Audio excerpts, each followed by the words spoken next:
ఎప్పుడు cinema updates కానీ cricket updates కానీ ఇచ్చే నా ఛానల్లో ఇప్పుడు ప్రస్తుతానికి అభిమానులకు సంబంధించి ఒక విషయాన్ని చెప్పాలని ఈ వీడియో చేయడం జరుగుతుంది. అయితే పవన్ కళ్యాణ్ గారికి గొంతుకు సంబంధించినటువంటి ఒక శస్త్రచికిత్స జరిగిందని మనందరికీ తెలుసు.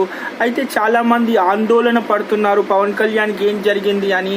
సో ఇది తెలుసుకున్న మెగాస్టార్ చిరంజీవి గారు అభిమానులకు ఎలాంటి ఆందోళన పడొద్దు, 2 రాష్ట్రాల్లోనే కాదు ప్రపంచంలో ఉన్న మెగా అభిమానులందరికీ నేను డాక్టర్ దగ్గరికి వెళ్ళి పవన్ కళ్యాణ్ని చూసి వస్తున్నాను, ఎలాంటి ఇబ్బంది లేదు, కేవలం ఒక 10-12 రోజుల పాటు పవన్ కళ్యాణ్ రెస్ట్ తీసుకుంటే మళ్ళీ ప్రజాక్షేత్రంలో మీ అందరికీ సేవలు అందించడానికి పవన్ కళ్యాణ్ సిద్ధంగా ఉంటాడు, దయచేసి మీరు ఎలాంటి బాధపడొద్దు అని మెగాస్టార్ చిరంజీవి గారు ట్విట్టర్లో స్పందించడం జరిగింది. అయితే ఉపాసన గారు, రామ్ చరణ్ గారు కూడా పవన్ కళ్యాణ్ గారిని వెళ్ళి విజిట్ చేయడం జరిగింది హాస్పిటల్లో.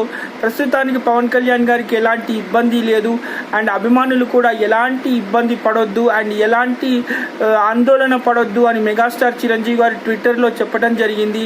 అయితే ఈ విషయం తెలుసుకున్న చాలామంది మెగాస్టార్ చిరంజీవి గారిని ఎవరైతే ట్విట్టర్లో ఫాలో అవుతారో ఆ విషయాన్ని ఆయన అప్డేట్ చేసిన తర్వాత చాలామంది ఆనందపడడం జరిగింది. చాలామంది ఆందోళన పడుతున్న సందర్భంలో మెగాస్టార్ చిరంజీవి గారు ఇచ్చిన ఆ ట్విట్టర్ మెసేజ్ అనేది 2 రాష్ట్రాల ప్రజలకే కాదు ప్రపంచంలో ఉన్న మెగా అభిమానులందరికీ ఒక ఊరట ఇచ్చిందని చెప్పాలి. సో దయచేసి ఎవ్వరూ ఎలాంటి ఇబ్బంది పడొద్దు, చిన్న చికిత్స మాత్రమే జరిగింది, గొంతుకు సంబంధించినటువంటి చిన్న చికిత్స అది అయిపోయింది, ఇప్పుడు ఏ ఇబ్బంది లేదు, కేవలం 10-12 రోజులు రెస్ట్ తీసుకుంటే సరిపోతుంది. సో ఎవరు ఆందోళన పడొద్దు, తెలియని వాళ్ళకి ఎవరైనా తెలుసుకుంటారని ఈ వీడియో చేయటం జరుగుతుంది. Stay tune for the further updates. Bye.